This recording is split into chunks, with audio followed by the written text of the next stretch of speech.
नमस्कार, मैं डॉक्टर श्वेतालीना प्रधान। मैं चर्म रोग विशेषज्ञ हूँ एम्स पटना में। आज हम चर्चा करेंगे बाल झड़ने का कारण एंड उपचार के ऊपर। बाल जो झड़ना है एक साधारण कंप्लेन होता है मरीजों का कि मेरा बाल बहुत झड़ रहा है। बहुत चाहे वो पुरुष हो या स्त्री हो, धीरे धीरे बाल मेरी चोटी छोटे हो जा रहे हैं। जैसे ही हम सो के उठते हैं तकिया में बाल भरा रहता है। कुछ ये भी बोलते हैं कि धीरे धीरे मेरा बाल लड़का लोग होता है कि मेरा बाल आगे से खाली हो रहा है। तो बाल झड़ने का बहुत सारे कारण हैं। जो होता है कि जब एक होता है कि सडनली बाल झड़ जाता है। कुछ फीवर हुआ, टाइफाइड हुआ, सर्जरी हुआ, कुछ स्ट्रेस हो गया, कोई टेंशन हो गया और कोई लंबा टाइम की बीमारी हो गई। उसके बाद जब बीमारी से लोग उभरता है 3-4 महीने के बाद वो हेयर फॉल होता है, बाल झड़ जाता है। तो वो बहुत भारी मात्रा में बाल झड़ता है, तो उसमें लोग परेशान हो जाता है कि मेरा बाल शायद पूरा खाली हो जाएगा, सर क्या हो जाएगा।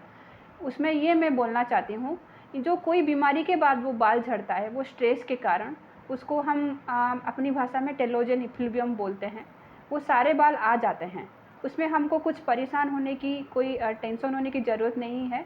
बस बैलेंस डाइट और अपना जो न्यूट्रिशन ठीक से मेंटेन करना है, ठीक तो फिर बाल धीरे धीरे आ जाता है।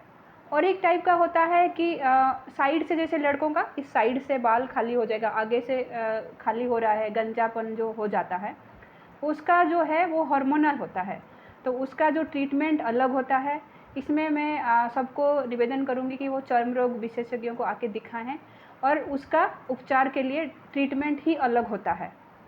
और एक टाइप का बाल झड़ना होता है जो सडनली लोग धीरे नोटिस करते हैं कि एक जगह पे बाल खाली हो गया, एक जगह पे पैच में उड़ गया, बाल सडनली उड़ जाता है। तो उसको हम एलोपेशिया एरियाटा बोलते हैं।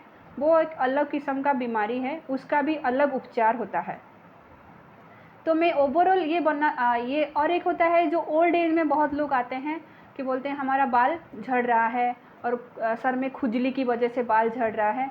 कभी सर में डैंड्रफ हो जाता है, जो बहुत भारी मात्रा में अगर डैंड्रफ होता है कभी कभी वो डैमेज करके फिर हेयर फॉल होता है, तो उसमें हम डैंड्रफ को ट्रीटमेंट करते हैं। और एक कारण है कि बहुत लोगों को जो हेयर डाई लगाते हैं उनको डाई सूट नहीं करता है, तो डाई से एलर्जी कंटैक्ट डर्माटाइटिस होता है। तो धीरे धीरे हेयर को रफ बना देता है, हेयर को डैमेज करता है, फिर धीरे धीरे उसमें भी हेयर फॉल होता है। सो हमको पता होना चाहिए कि हेयर फॉल किस कारण से, रिस्क फैक्टर क्या है। आजकल फिर ये ज़माना है कि लोग हेयर स्ट्रेट करते हैं, अपना कर्ली हेयर है हम हेयर स्ट्रेट कर लेंगे, लेकिन वो क्वालिटी जो कहाँ से करते हैं, वो केमिकल लगाते हैं और हाई हीट देके वो हेयर को आयरनिंग से स्ट्रेट करते हैं। उससे क्या होता है, हेयर डैमेज हो जाता है, फिर वो हेयर ब्रेक करने लगता है, स्प्लिट्स हेयर होते हैं। और हॉट ब्लोयर, वो बहुत ज़्यादा जो हेयर ड्रायर यूज करते हैं, बहुत स्पीड में हेयर जो ब्लो करते हैं, उसमें क्या होता है, हेयर जो सैप्ट होता है उसमें बबल हो जाता है, तो उससे भी हेयर फॉल होता है। तो मैं ये सारे जो इतने वीडियो में हम ये बताना चाहते हैं कि common causes of hair fall क्या है और हम उससे कैसे प्रिवेंट कर सकते हैं। सबसे बेस्ट है कि अच्छे से खान पान अपना ठीक से मेंटेन करें, और जब भी कोई जैसे हार्मोनल हो और ऐसे कोई कारण जैसे मैंने बताया, तो आके चर्म रोग में विशेषज्ञों को दिखाना है, तो उसके उपचार के लिए। नमस्कार।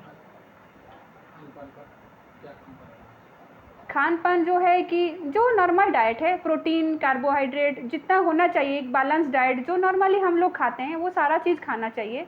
ऐसे खाने की वजह से कभी हेयर फॉल नहीं होता है, तो ओवर डाइटिंग नहीं करना चाहिए। उससे क्या होता है, विटामिन डेफिशिएंसी होता है। आजकल बहुत कॉमन है, विटामिन डी लेवल जो होता है बहुत लोगों में भारी मात्रा में कम पाए गए हैं। बट जो वेजिटेरियन होते हैं उन पर विटामिन B12 नहीं मिलता है, तो क्योंकि वो vitamin C non veg food में मिलता है, तो उससे सप्लीमेंट देते हैं। क्योंकि इसको हम बोलते हैं माइक्रो न्यूट्रिएंट डेफिशिएंसी, क्योंकि हम चावल दाल खा रहे हैं, हमको प्रोटीन वो तो सब मिल रहा है, लेकिन हमको ये जो माइक्रो न्यूट्रिएंट्स बोलते हैं, विटामिन डी, विटामिन B12, वो सब नहीं मिलता है। उसे डेफिशिएंसी अगर होगा तो आयरन डेफिशिएंसी, खून की कमी की वजह से हेयर फॉल होता है। तो ये सब सप्लीमेंट ठीक से लेना पड़ेगा। तो अगर एनीमिया है, खून बहुत कम हो गया है, तो हेयर फॉल होगा। और एक है कॉमन फीमेल में थायराइड प्रॉब्लम। बहुत लोगों को चाहे हाइपर थायराइडिज्म हो, चाहे जो बोलते हैं हमको सूखा वाला थायराइड है, और एक कोई बोलते हैं हमको मोटा होने वाला थायराइड है। चाहे कोई भी थायराइड हो, अगर थायराइड हार्मोन लेवल नॉर्मल नहीं रहेगा तो हेयर फॉल होगा। तो अगर इसलिए थायराइड को कंट्रोल में रखना है, अगर उससे अगर कंट्रोल में नहीं रहेगा तो भी बाल झड़ेगा।